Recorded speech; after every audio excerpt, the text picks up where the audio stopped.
आखिरकार यूजीसी के नए रेगुलेशन को लेकर इतनी कंट्रोवर्सी हो क्यों रही है, आइए चलिए समझते हैं।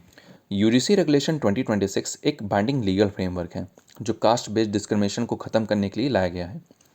इसको लाया इसलिए गया था क्योंकि यूजीसी रेगुलेशन 2012 में कोई भी क्लियर पेनल्टी डिफाइन नहीं की गई थी और साल 2019 से कास्ट बेस्ड डिस्क्रिमिनेशन लगातार बढ़ रहा था, जिसकी वजह से सुप्रीम कोर्ट ने भी काफ़ी क्रिटिसाइज किया हुआ है। इस रेगुलेशन का मेजर हाईलाइट ओबीसी को एक्सप्लिसिटली इंक्लूड करना है, जो कि पहले क्लियरली डिफाइन नहीं था। इसके लिए एक कमेटी भी फॉर्म की जाएगी जिसमें मैंडेटरी रिप्रेजेंटेशन होगा एससी, एसटी, ओबीसी मेंबर्स का, वुमेन रिप्रेजेंटेटिव का और पर्सन विद डिसेबिलिटीज़ का। इस कमेटी का प्राइमरी फंक्शन होगा डिस्क्रिमिनेशन रिलेटेड मैटर में इंक्वायर करना और एक करेक्टिव मेजर लेना।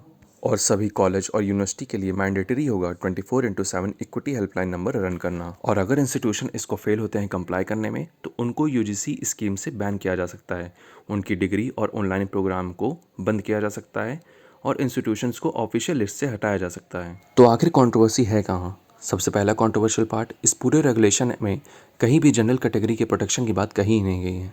दूसरा, अगर कहीं भी अनफेयर ट्रीटमेंट होता है तो जनरल कैटेगरी को ही ऑपरेसर माना जाएगा। अनलाइक 2012 रेगुलेशन, अगर कोई एक फॉल्स कंप्लेंट होती है तो यहाँ पे कोई भी पेनल्टी इंपोज नहीं की जाएगी। सबसे ज़्यादा खतरा इसी बात का है, जनरल कैटेगरी स्टूडेंट्स को टारगेट किया जा सकता है। और कमेटी भी बहुत वन साइडेड बनाई गई है। कमेटी में एससी, एसटी, ओबीसी का रिप्रेजेंटेशन तो है पर जनरल कैटेगरी का एक भी रिप्रेजेंटेशन नहीं है। और ये पूरे रेगुलेशन की जरूरत रोहित वेमुला केस की वजह से पड़ी। वीडियो पसंद आया हो तो उसको लाइक और शेयर करिए।